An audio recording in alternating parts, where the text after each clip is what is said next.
Good morning. This is the day the Lord has made. We will rejoice and be glad in it. That's Psalm 118:24. Today is Saturday, February 13th. It's a rainy, icy, very cold Saturday morning. Do you ever think about the wonderful Old Testament stories about Moses, Joseph, Jacob, David, but struggle to connect them to the New Testament? For many, the temple and blood sacrifices don't seem to connect with the church. An example might be the judgment of God of idol worshippers in the desert during the 40 years of wandering in the wilderness versus the forgiveness taught by Jesus where we're to forgive 70 times 7.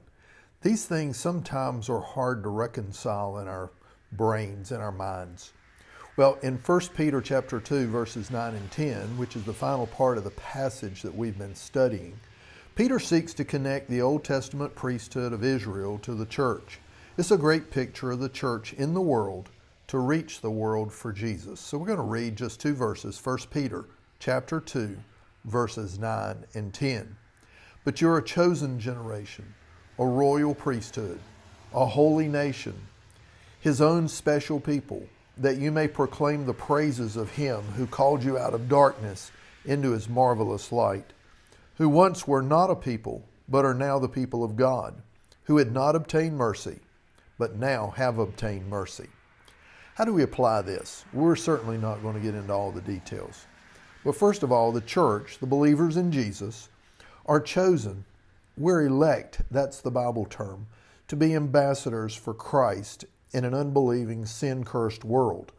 When God calls and we answer, we're chosen and have the privilege of fulfilling his purpose and plan. Secondly, every believer is a priest who can access the throne of grace through Jesus Christ, the great high priest. You become a priest with access when you get saved. And thirdly, we're a special people, a called out people.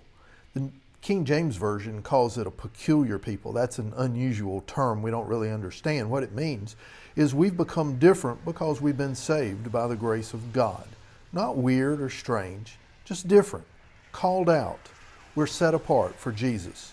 Well, today is Saturday, February 13th. Love God, love people, love never fails.